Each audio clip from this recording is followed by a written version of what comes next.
Saludamos hasta ahora al ex ministro, el doctor Mauricio Cárdenas, una de las mentes más brillantes económicamente hablando del país. Doctor Cárdenas, ¿qué tal? Me da mucho placer saludarlo. Buenos días. Gracias, Luis Carlos. Un gusto, como siempre, conversar con usted. No habíamos tenido la oportunidad en este nuevo espacio suyo. Lo felicito. Qué bueno que el escenario usted lo está creando porque el país necesita su voz. Muchísimas gracias, doctor Cárdenas. Es usted muy amable. Doctor Cárdenas, quiero preguntarle, bueno, un tema que usted sabe muy bien, además que ha estado en esa cartera, conoce usted como nadie lo que significa ser ministro de Hacienda. Estos cambios tan frecuentes de ministro de Hacienda, ¿son muy graves o no son muy graves? ¿Nos deben preocupar? ¿No nos deben preocupar? ¿Cómo los interpreta el mundo? Pues rotar mucho ministro de Hacienda es mal, porque es un ministerio que necesita cierta estabilidad. Pero es peor rotar cuando lo que llega es pues realmente un ministro que no va a ejercer la función de ministro de Hacienda. La función de ministro de Hacienda, Luis Carlos, es decir, no. Esa es la esencia de ese puesto. Entonces, pues no solo el problema es rotar demasiado, porque pues obviamente eso genera inestabilidad, incertidumbre, sino es rotar en la dirección equivocada. Es la dirección de poner una persona pues que le va a dar gusto al presidente en todo lo que quiera. Entonces, pues ese es un mal escenario. Usted alguna vez en una entrevista que le hicimos en Caracol Radio, no se me va a olvidar, en esa misma línea, nos dijo con Darío Arizmendi que ser ministro de Hacienda era lo más parecido a ser arquero, porque todo el mundo le quería meter goles a uno, ¿no? Sí, a mí se me ha olvidado eso, pero es tal cual, es tal cual. Es un ministerio muy difícil, es un ministerio muy complejo, fascinante y pues obviamente está es como es el corazón del sistema, porque por ahí pasa todo, ¿no? Eso es lo que irriga todo un estado. Es como también el controlador de tráfico, ¿no? Que va, que no, pare, semáforo en rojo, semáforo en verde, siga, amarillo, es que espere, todo el mundo queda en amarillo mucho tiempo, porque pues obviamente tiempo para el verde es limitado. Y lo que dice usted es cierto, ¿no?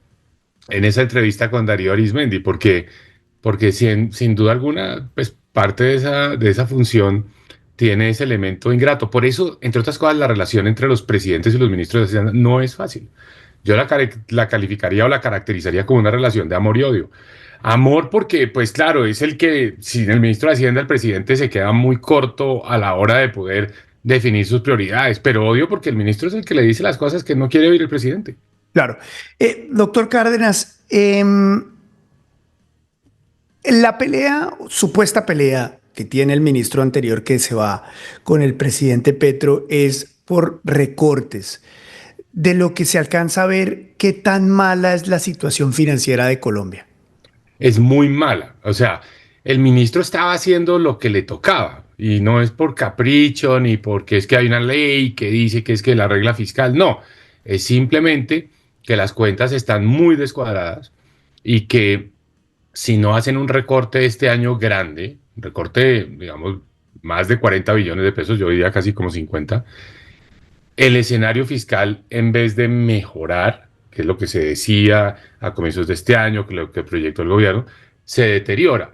Y se deteriora a unos niveles que es como si estuviéramos en la pandemia. Haga de cuenta que el déficit fiscal de Colombia es como si estuviéramos en la mitad de la pandemia. Todo el mundo entiende que en la pandemia hay que tener un déficit alto, o sea, nadie lo duda, lo hizo todo el mundo. Pero eso pasó y ya, el mundo se normalizó y los países bajaron otra vez sus desequilibrios fiscales a los niveles razonables, sostenibles, viables. Colombia iba para allá, iba bajando el déficit hasta el 2023 y de repente el año pasado, 2024, vuelve y sube. Y esto que está pasando hoy en el Ministerio de Hacienda lo que nos va a decir es que en el 2025 va a ser aún más alto. O sea que el déficit fiscal de Colombia va a ser peor este año al que tuvimos en el 2020, que fue el año de la pandemia. ¿Cómo resumiría usted, doctor Cárdenas, la razón por la cual se descuadraron las finanzas? Porque la administración Petro dice, no, lo que pasa es que nos dejaron una deuda inmanejable, no, porque nos dejaron unas tareas que no se podían hacer. Pero la realidad es, ¿cuál? ¿Por qué se dispara de la manera en que se dispara el gasto en Colombia? Qué buena pregunta, Luis Carlos, porque es una pregunta la más importante, francamente hablando. Y en esto, pues cada gobierno defiende su periodo y su nicho y yo hice esto, ¿no? Entonces, yo creo que una respuesta balanceada, equilibrada a esta pregunta es muy necesaria en Colombia. Este gobierno heredó un problema, eso es absolutamente cierto, que es el subsidio a los combustibles. que eso costaba mucha plata. Cuando empezó este gobierno de Petro, pues la verdad, la gasolina estaba a 9.000 pesos y realmente le costaba al país 15.000 y esa diferencia la tenía que pagar el gobierno. Y más o menos lo mismo con el ACPM y eso era un problema serio pongámoslo en términos macroeconómicos, un problema grande, grande, grande. Entonces, primer problema, no es creación de este gobierno. Pero a ese problema, pues este gobierno le metió el diente al problema de la gasolina, no de la CPM, porque cuando trató de subir la CPM, los transportadores le hicieron el paro y el gobierno se echó para atrás. O sea, este gobierno en eso no ha sido distinto de ningún otro. Y no es que tenga más influencia sobre los sectores gremiales, transportadores, nada de eso. Pero el problema no es eso. El problema es mucho más grave que eso. Y ahí viene la responsabilidad del gobierno Petro. El gobierno Petro realmente se ha dedicado a aumentar el gasto. Y ha aumentado el gasto en muchos rubros. Entre ellos, la nómina. El país, Luis Carlos, cuando yo dejé el Ministerio de Hacienda en el 2018, tenía 1 millón de empleados públicos. 1 millón. La mitad, 500.000, la fuerza pública y la policía. O sea, 500.000 soldados y policías. 300.000 maestros. Y el resto, los funcionarios del Estado. De ese millón, en el 2018, hoy estamos en 1.300.000. Entonces, ¿qué empresa le funciona a usted subiendo la nómina en un 30% sin que le hayan aumentado los ingresos realmente de una forma considerable? Y este gobierno ha contribuido mucho a ese aumento de la nómina. Pero peor, yo le hablo de 1.300.000 cargos, pero es que hay mucha gente que está trabajando en el gobierno con una cosa que se llaman las OPS, las órdenes de prestación de servicios. Es decir, ni siquiera están en la planta, no han sido autorizados. Los contratan, son temporales, son personas que llegan por 6 meses, por un año, en fin. El otro día me contaron, este cuento le va a parecer increíble, Luis Carlos. Sí. Una persona que trabaja en la Cancillería, o sea, no estamos hablando de un periodista o alguien que le echa un cuento, un político, no, una persona allá adentro. Ajá. Me dijo, mire, acaban de llegar 400 personas a la Cancillería con OPS, con órdenes de prestación de servicios. Y hay un problema, no hay dónde sentarlos Wow. y no hay que ponerlos a hacer. No Wow. hay escritorios y mucho menos computadores. Entonces inventaron el pico y placa en la Cancillería. ¿El pico y placa en qué consiste? Que uno de esos grupos de los que acaban de contratar entra a las 7 de la mañana y termina a las 11 de la mañana, libera un escritorio, libera un computador y ahí llega el siguiente No, turno. esto no puede ser. Esto no puede ser Es cierto. increíble, es increíble. Eso se llama empleo militante. Es el empleo militante, mire, yo no lo necesito a usted, yo no necesito su trabajo, pues aquí ya no lo tenemos que ponerlo a hacer, pero quiero que usted tenga este contrato porque de esa manera le doy gusto a la gente del pacto histórico, a los amigos del gobierno y de esa manera, por cada persona que estoy haciéndole un contrato de prestación de servicios, seguramente aseguro 10 votos. Uy, Eso es increíble y eso uy. es parte del problema fiscal que tiene Colombia en este momento. O sea, aquí no es que no haya plata, plata hay, plata hay. Lo que pasa es que la están usando, pues no para resolver los problemas reales, no para pagar las cuentas. Usted seguramente va a preguntar más adelante del tema de la famosa opción tarifaria, que es lo que se le debe a las empresas distribuidoras de energía por el haber congelado las tarifas de energía durante la pandemia, pero que es una plata que el gobierno se comprometió a pagar y Claro. que ahora entonces el ministro de Hacienda, el ministro de Minas, perdón, Edwin Palma, con gran creatividad, yo creo que ante la ausencia de un ministro de Hacienda, dice, no, subámosle la tarifa al estrato 4. Entonces, usted y yo que conocemos bien Mm, este país, mm. eso es como decirle a la gente de Cedritos o de Pasadena Claro. o del barrio Belén en Medellín, decirle, mire, usted es estrato 4, ¿sabe qué? Pague esta cuenta. Y la persona que está en estrato 4 no tiene cómo pagar No esa cuenta, alcanza, no alcanza. Está ¿no? pasando el mes raspado, ministro. Así es. Sí. Perdón, me va a tomar el cafecito. Por favor, yo estoy de acuerdo con usted. Yo me tomo el mío. Es que estoy sorprendido con todo lo que usted me cuenta porque esto del dato de la nómina de 1 millón a 1.300.000 es impresionante. Ahora, doctor Cárdenas, yo quiero preguntarle también sobre esta idea que hay actualmente en el mundo de que es más importante lo privado que lo público y al revés en Colombia, que es más importante lo público que lo privado. Como exministro de Hacienda y como experto en economía, quiero preguntarle, para usted, cuál es la vía que realmente da prosperidad? ¿La de un Estado grande ¿no? Que es la apuesta del presidente Gustavo Petro, que es la apuesta de pasar de 1 millón a 1.300.000 personas. O la apuesta de un Milei, que es recortemos de 17 ministerios a 8, ¿no? O la apuesta de Elon Musk de hacer un Estado mucho más eficiente y recortarlo y buscar eficiencias. ¿Qué es lo que realmente trae prosperidad? Luis Carlos, yo creo que esa es otra gran pregunta porque va a la yugular. A veces, si uno fuera a describir en 100 años qué fue Gustavo Petro, qué quiso hacer Gustavo Petro, a mí no me queda duda que el hilo conductor, lo que resume, que el día de hoy estamos en lo de la salud, antier en la reforma laboral, pasado mañana estaremos en el tema de servicios públicos. El hilo conductor de Gustavo Petro es decir, el Estado debe ser el que resuelve todos los problemas a una sociedad, el sector público. El sector privado marginado, el sector privado en pocas actividades. Esa visión estatizadora es súper ideológica. No es algo que uno diga, oiga, es que hoy en el mundo hay unos casos de éxito de países que realmente han logrado resolver todos sus problemas a punta del Estado. Ya hay demasiada evidencia de que al Estado le quedan grandes muchas de esas tareas. El Estado tiene muchos problemas. El Estado es capturado por la corrupción, el Estado es ineficiente, el Estado no logra realmente hacer las cosas con los presupuestos que se establecen, en los programas que se fijan. O sea, esa visión, ya ni siquiera en la China, o sea, en la China están llenos de inversión privada. Entonces, eso es una visión que le quedó a Gustavo Petro, yo creo que muy de su época, seguramente de militante, Setentera. setentera, ¿no? Pero es la visión de él. Es la visión de él. Y habla siempre muy despectivamente del sector privado. O sea, Sí. como que el ánimo de lucro distorsionara todo al punto de que el sector privado queda moralmente cuestionado. Lo cual es absolutamente absurdo. Por una razón obvia, Luis Carlos. Para eso existe la regulación. O sea, si usted cree que es que hay un sector de la economía que está haciendo unas ganancias exageradas, que está abusando de su posición dominante, que tiene poder de control de mercado, usted que es economista lo sabe perfecto. Pues para eso hay una cosa que se llama regulación, listo. Entonces intervengo. Y en Colombia el sector financiero es regulado, Mm. si usted va a hacer una concesión de carretera es regulado, si está en el sector eléctrico es regulado, o sea, mejor dicho, para eso existe la regulación. Pero Petro no, Petro dice el Estado, el Estado, el Estado. Y eso es meter a Colombia, eso es devolver a Colombia 40 años, donde entonces, con el argumento de que es el Estado, fíjese lo paradójico, las cosas al final no se hacen, porque el Estado no hace las carreteras. El Estado, si se queda responsable del sector eléctrico, hubo un gran apagón en Colombia en 1993. Si el Estado se queda dando la salud, pues la gente se muere en los pasillos de los hospitales, que era lo que pasaba antes de la reforma, de la ley 100 del 93. Conclusión, es una cosa ideológica, pero que no es traducida en que el Estado realmente en Colombia le haya resuelto los problemas a la gente. Entonces, a su pregunta, a mí me parece que el sector privado es indispensable.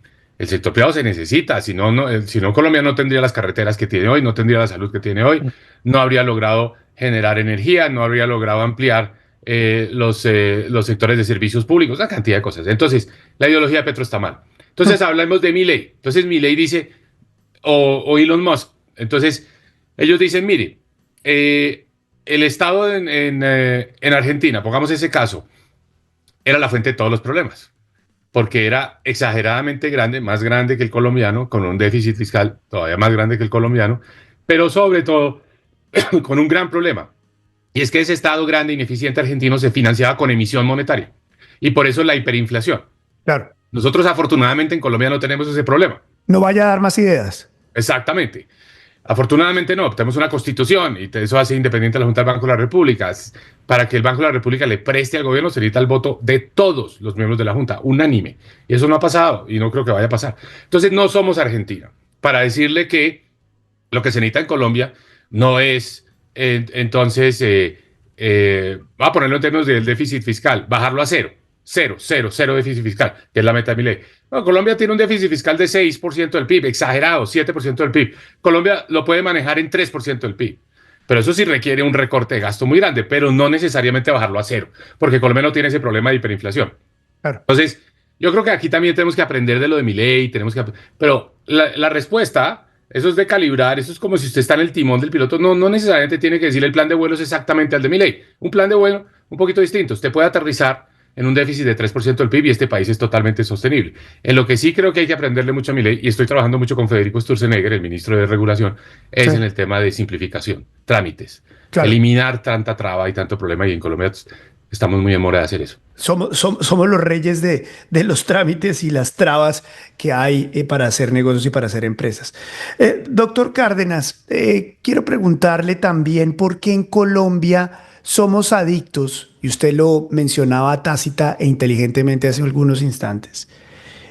Pareciera que los gobiernos son adictos a cascarle a la clase media, porque económicamente hablando, la única salida que encuentran los gobiernos es subirle los impuestos a quienes ya pagan impuestos, porque solamente se encuentra como solución, por ejemplo, para una reforma laboral, es gravar más a las empresas que formalmente tienen empleadas a las personas, porque este gobierno sobre todo no ha encontrado una solución diferente a la de cascarle a los que ya les casca, cuyo único pecado es estar en la legalidad. Por una razón, Luis Carlos, porque aquí gobiernos como este, como el de Petro, consideran que el estrato 3 y el estrato 4 no son clase media, consideran que son los ricos, Mm, ¿no? Entonces eso es un error conceptual tremendo, porque claro, si usted se pone en términos estadísticos, pues hay tantas personas en el estrato 1 y el estrato 2 que puede que la media esté por allá en la frontera entre el estrato 3 y el estrato 4. Entonces dicen, no, ya el del estrato 4 ya es rico. claro. Entonces hay que cargarle la mano. Pero todos sabemos que la persona que vive en estrato 4 realmente es clase media. Es clase media. Y el estrato 3, clase media.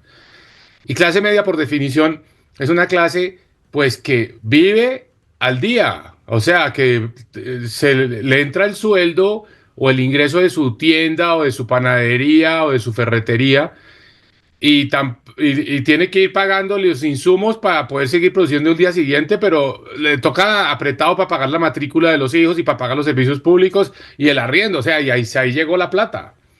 Entonces, esa idea de este gobierno de que el estrato 4 son los ricos de Colombia y que les pueden cargar la mano y ponerles a pagar los subsidios eléctricos es totalmente absurda. Y por el otro lado, en el tema de empleo, es esta idea de que lo que importa en el mercado laboral es la visión de Petro, también muy en línea con esto de la ideología, de que son los sindicatos, que a los sindicatos es a los que hay que proteger y que si usted protege a los sindicatos, entonces las cosas van a estar bien. Que si usted da más beneficios, que si usted le dice al que ya tiene al trabajo, al empleado que ya tiene un contrato laboral, le dice, ahora le voy a dar más beneficios a usted y que eso va a resolver todos los problemas del país. No, yo soy del tipo de personas que piensa más bien en los que están por fuera, no en el que ya tiene ese contrato, sino en el 50% de los trabajadores colombianos que no tienen un contrato laboral Claro. y que si le empiezan a poner más arandelas a los contratos y más costos a los contratos, pues los va a alejar de esa posibilidad. Yo soy de los que dice hay que bajar todos esos requisitos, esos sobrecostos que tiene la contratación, no bajar los sueldos a la gente, pero sí todos esos impuestos y todas esas cargas laborales que hay que bajarlas para que haya más personas, ese 50% de los colombianos que está por fuera de la formalidad, para que pueda entrar. Pero esa no es la visión de Petro. La visión de Petro es dele y dele y dele a los sindicatos porque esos son los que votan por él. Y Claro. segundo, considera que beneficiando a los sindicatos es la forma de que el país mejore. Y eso es conceptualmente equivocado. Doctor Cárdenas, y me estoy saboreando esta conversación, pero quiero dar un giro hacia una pregunta que se hacen muchas personas que lo oyen, que lo siguen, y sobre todo lo que se dice en los mentideros políticos colombianos. Y es que usted ya está listo para ser candidato o precandidato a la presidencia. ¿Es algo que quiere anunciar próximamente que vaya a hacer? Luis Carlos, a mí el servicio público y el trabajo en el gobierno y pues he pasado por muchos Por sectores, los más he importantes. estado, no, entonces lo llevo en mi ADN, o sea, es realmente lo que me mueve, lo que más me motiva. Hay gente que es otras cosas, o sea, es Sí, otro tipo de gratificación, eso es lo que más me gusta a mí. sí, Yo en este momento, como usted sabe, soy profesor de la Universidad de Columbia. sí. Lidero una de las maestrías de la Universidad de Columbia y tengo mis estudiantes. De hecho, los traje a Colombia esta semana, quedaron felices, impresionante. O sea, hicieron un recorrido, lo recibió mucha gente. Le voy a decir una de las visitas que para mí resultó muy interesante, porque yo nunca lo había oído a él en directo y se lo recomiendo para que lo traiga a su programa, Sí, que es el doctor Germán Bahamón, el gerente de la Federación de Cafeteros. claro que sí, ex Apple. Le hizo una presentación tan buena a mis estudiantes. Yo me sentí tan contento porque no es solo pues el café, que es nuestra esencia. Pues usted sabe, yo vengo de esa, Claro, de su universo familiar de además. esa es mi Sí, familia y eso es lo que vivo yo. Pero entonces uno se siente muy orgulloso del café, pero también es como la visión del futuro, del negocio, de cómo se va a desarrollar, de cómo se va a poner a Juan Valdés por todas partes en el mundo. Bueno, mejor dicho, le quiero decir con esto que vinieron los estudiantes, qué pena que me lo estoy yendo por las ramas, vinieron tranquilo. los colombianos, los estudiantes de Colombia a Colombia y quedaron impresionados con nuestro país. Pero entonces soy responsable de ese programa y ese Ujú. programa, pues no lo he terminado, usted sabe, estamos en mitad de semestre. La semana pasada fue semana de receso precisamente. Entonces, no, tengo que ser cuidadoso con esto de la universidad. Sí es algo, a su pregunta, sí es algo que estoy pensando muy seriamente. Lo que he querido hacer hasta ahora es como lo que hace mucha gente, ¿no?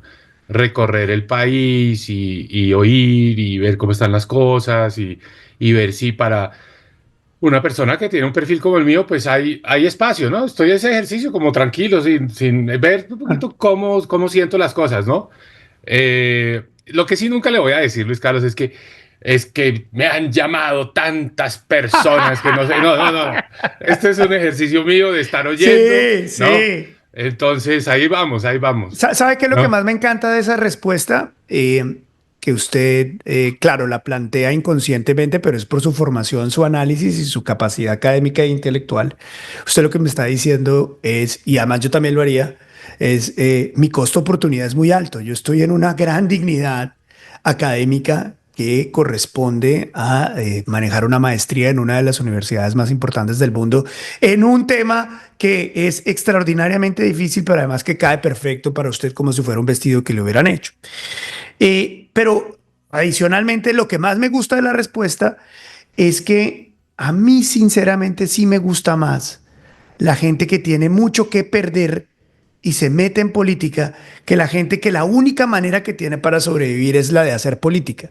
O sea que, pues ojalá su decisión para los colombianos llegue en un momento en Gracias, Luis que Carlos. haya un espacio para usted y que usted lo pueda lograr. No me resisto a contarle una anécdota sobre Señor, ese tema que usted acaba de mencionar. Yo tengo un gran amigo que es Andrés Velasco, decano de la Facultad de Políticas Públicas del London School of Economics, sí. que fue candidato presidencial en Chile. Ujú.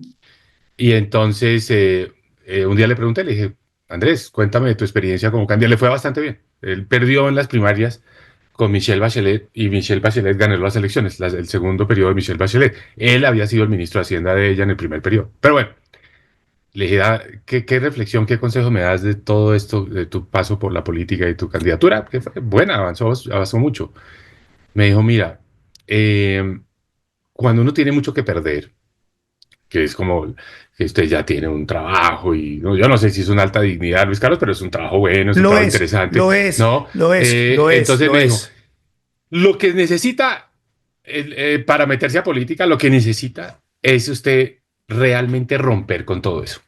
Porque si usted deja demasiadas, digamos, opciones ahí dando vueltas, es como el trapecista que se tira y deja una red, entonces si se cae no pasa nada. No, el que se meta a política tiene que soltar todo, quemar todas las naves, porque esa es la única manera de decir, en esto estoy dedicado a eso. De manera que le quiero decir esto, si yo lo hago, quemo todas las naves para dedicarme exclusivamente a eso. Pues ojalá así sea, que llegue el momento porque sí es muy diferente tener la oportunidad de hablar con personas como usted, con personas como el doctor Archila, con personas que saben del tema, que tienen una visión de país y que quieren hacer cosas por el país.